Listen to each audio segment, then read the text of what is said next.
Hello NASPSPA virtual conference attendees. My name is Crozier and I am a lecturer at the University of South Australia.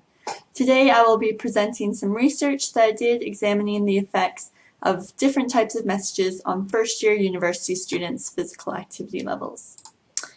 It's not uncommon to see messages motivating us to be active, and in some instances, these messages include prevalence information. Like this one here, it indicates that the majority of Australian adults are not active enough.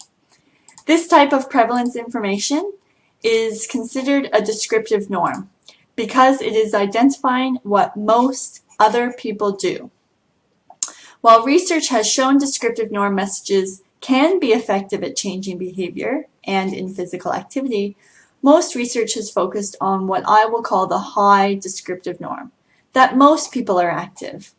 However, in reality, it is more likely that we will see messages like the one on the screen indicating that few are meeting activity recommendations.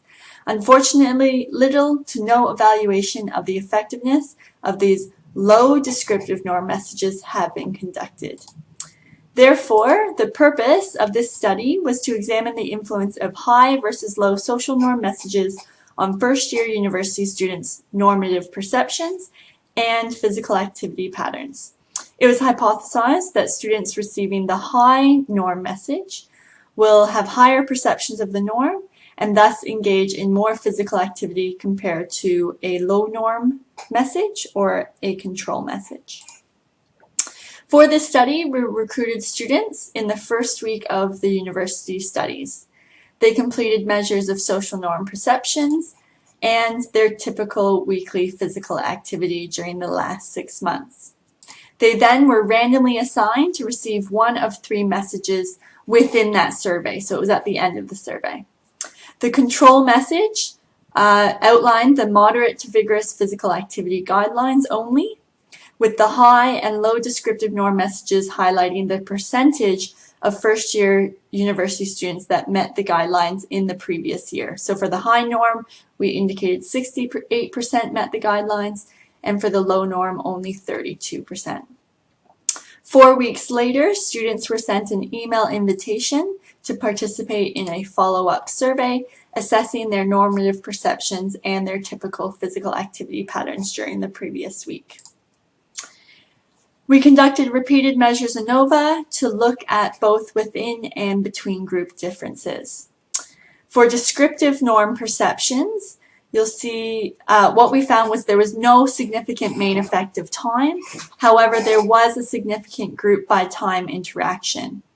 When post hoc analyses were conducted, it showed that indicated that the high descriptive norm group, so the green line, had significantly greater perceptions of descriptive norms than the other 2 conditions.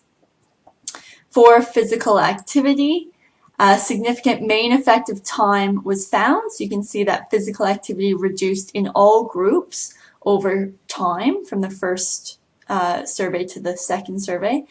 And there was no group by time interaction here. So what does this really mean? In regards to physical activity, results indicated that first-year students decreased their physical activity by approximately 40 minutes per week. This supports previous research indicating that the transition to university can have negative impacts on physical activity patterns. Please note our sample was highly active to begin with, so that also could have impacted the results. In terms of norm perceptions, those in the high norm condition, or those who received the high norm message, reported had increased perception of what the norm was. So they reported perceiving more students as being physically active than those in the low norm or control condition at post-test, when there was no difference at pre-test. So this finding suggests that the high norm message can change individuals' normative perceptions surrounding physical activity. And this adds to the limited literature focusing on how to change normative perceptions in physical activity.